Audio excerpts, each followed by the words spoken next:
to another edition of the TexTube Guy Reels.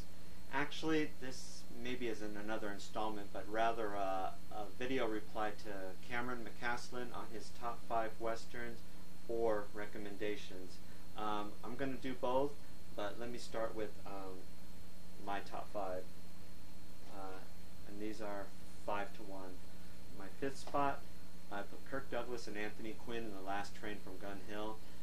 Terrific film about 2 friends.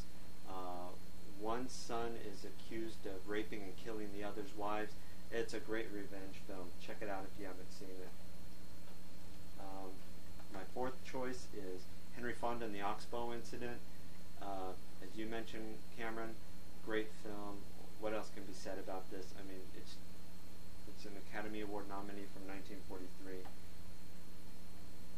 My 3rd choice is James Stewart and Shelley Winters in Winchester 73, about the rifle. It gets stolen. This man goes on hunt for it. It's just a great story. Check it out. Now these next 2, it was hard to pick which one would be number 1, but I went with the film that I watched more and that it's more cherished to me. But my number 2 choice was Henry Fonda, Jason Robards, and Charles Bronson and Sergio Leone's Once Upon a Time in the West. What I like about this film is that Henry Fonda plays the villain, and you never see Henry Fonda play the villain, and he plays it so well. He's usually the good guy, and every film he had done before this, he'd always been the good guy, and you know, it's a terrific film on its own, but I believe that's why I like it the most, because that changed for Henry Fonda, and it was a good performance. And my number 1 film for my best Western, not The Hotel, is John Wayne in True Grit. This also stars Kim Darby and Glenn Campbell.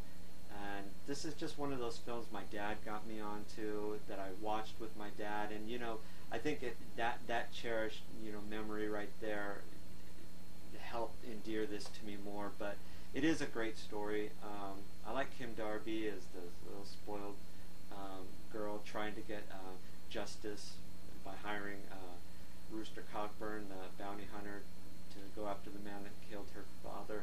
And that's, I believe, played by a young Robert Duvall. Alright, now on to my recommendations. I have about 7 or 8 of them. This was so hard not to put in my top 5. This would have actually been my 6th pick, and that's James Gardner and Sidney Poitier in Duel at Diablo. Great film. A lot of tense action in this one. If you haven't seen this, I highly recommend that you see this film. My next choice is Henry Fonda, again, and Anthony Perkins in The Tin Star. If you haven't seen this, see this is really good.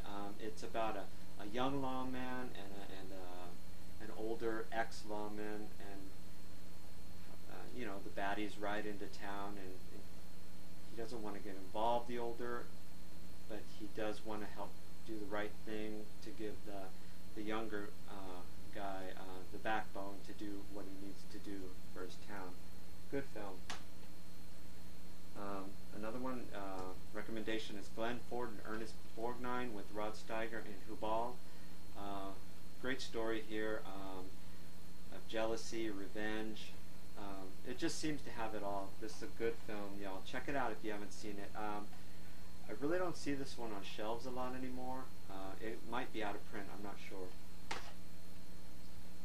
Another one is, recommendation is Gary Cooper and Grace Kelly in High Noon. I'm sure everybody's seen this by now, and if you haven't, check it out. This is one of those films that must be in every Western lover's collection.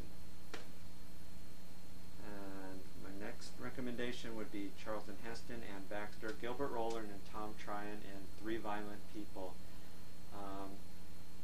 It's got a love story in it, and that's not a bad thing, don't get me wrong. There's a lot, it's about a tale of deceit and a love story, and greed. most westerns are about that, I believe. But this got a great performance by Charlton Heston in this one. He usually gave good performances, but this one's really good. And I can't find my copy of Kirk Douglas in Posse. It's another one to check out, and the Academy Award winner, I believe from 31, Cimarron. Great film, epic film. Check that one out. And that's all I have right now. So until next time, later.